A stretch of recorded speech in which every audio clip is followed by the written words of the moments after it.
Welcome to Black in Focus. I'm Karen Toulon here at Bloomberg headquarters in New York, and I am delighted to be speaking with Clint Smith. He is the author of How the Word is Passed, a reckoning of the history of slavery across America. Hi, Clint. Thanks so much for having me.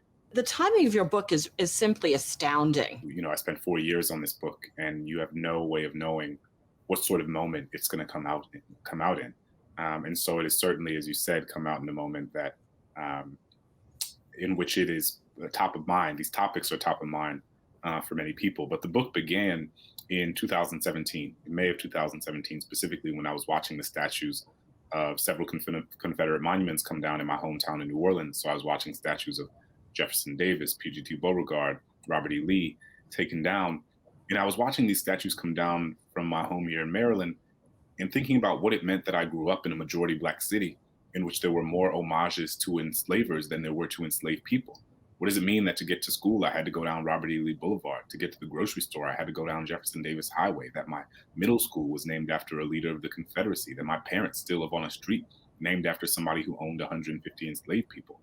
And what are the implications of that? Because we know that symbols and iconography and building names are not just names and symbols. They are reflective of the stories that people tell. And those narratives shape public policy, and public policy shapes the material conditions of people's lives. And so it's not to say that taking down a statue of Robert E. Lee is going to erase the racial wealth gap. Of course not. But what it is to say is that these things are all part of the same ecosystem of ideas and stories that help us understand where this country has been and who it has been, and how we can imagine it being different moving forward.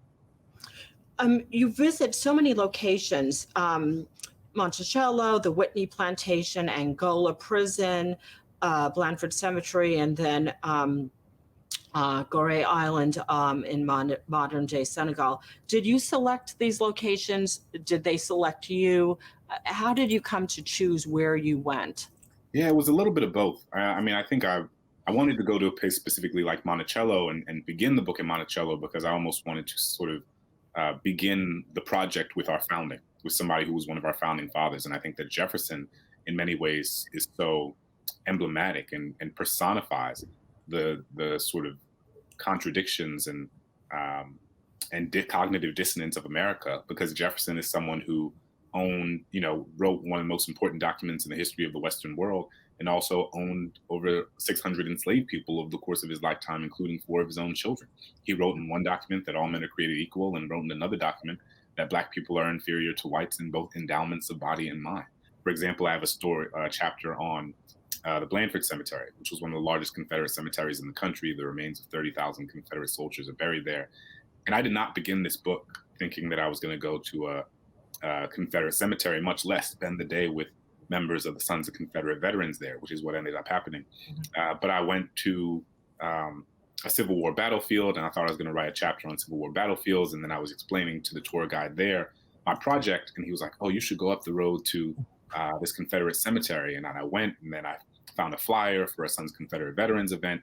And, the Black person in me was like, "I'm not going to that." And then the journalist in me was like, "You got to go to that." And so the journalist in me won, and I went, and it just was so clarifying about how the lost cause manifests itself today. How did you maintain your equilibrium? How did you maintain yourself? Right, you talked about going to, these meetings with the Sons of the Confederate Soldiers while you were reporting this book. Was it taxing? Yeah, I mean, it was. Each place was, it could be taxing, it could be refreshing, it could be rejuvenating, it could be a mix of all of those. I mean, I think certainly you go to a place like Angola Prison, largest maximum security prison in the country, 18,000 acres wide, bigger than the island of Manhattan, a place where 75% of people held there are Black men, over 70% are serving life sentences. And it's a place built on a former plantation. And what I always tell folks is that if you were to go to Germany and you have the largest maximum security prison in Germany, and it was built on a former concentration camp in which the people held there were disproportionately Jewish, that place would be a global emblem, and rightfully so, of anti-Semitism. It would be abhorrent. It would be disgusting. We would never allow a place like that to exist. And yet in the United States, we have the largest maximum security prison in the country, a place where Black men are working in fields for virtually no pay while someone watches them on horseback with a gun over their shoulder. And And that place continues to exist and has a gift shop where they sell prison paraphernalia and coffee mugs and shot glasses and shirts that say Angola, a gated community. And so nothing can really emotionally prepare you for for that. I mean, I'm someone who's worked and taught in prisons for the past 7 years, and I continue to be haunted by that experience of visiting Angola and seeing the landscape be so unsettlingly parallel to that of uh, antebellum chattel slavery. So that is a moment and an example of a place that shook me and that unsettled me in profound ways.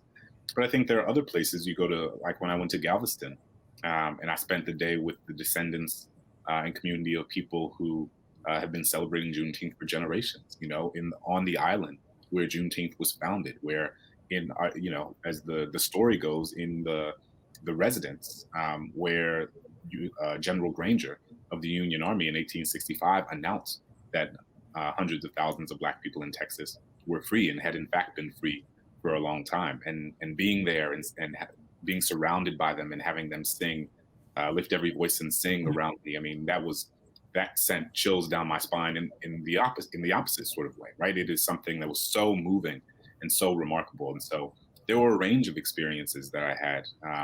And part of what going to these places does, and part of what I hope to communicate in the book, is that you experience there's a different emotional register that one experiences in being on that land, in being in these buildings, and being in these places.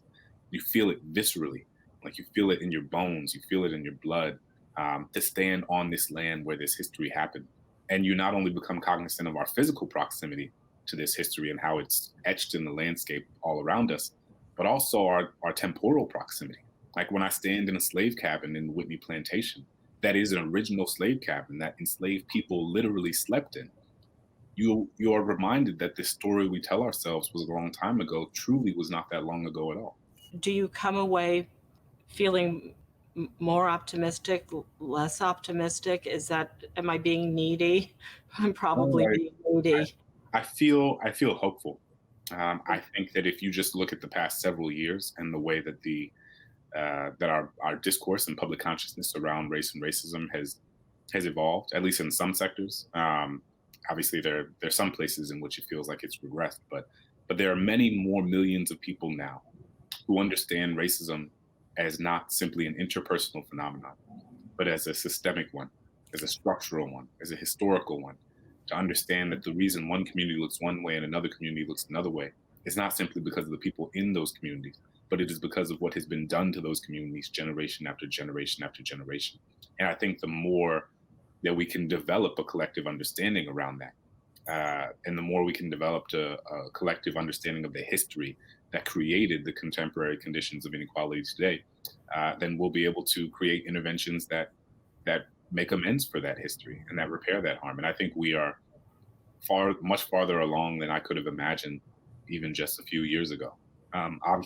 Obviously, there is still a lot of work to be done. And there are a lot of people we see very clearly now who are experiencing a sort of existential dread and fear of what that means for them, what that means for their sense of self, what that means for how they understand who they are in relation to the world, in relation to this history, in relation to this country.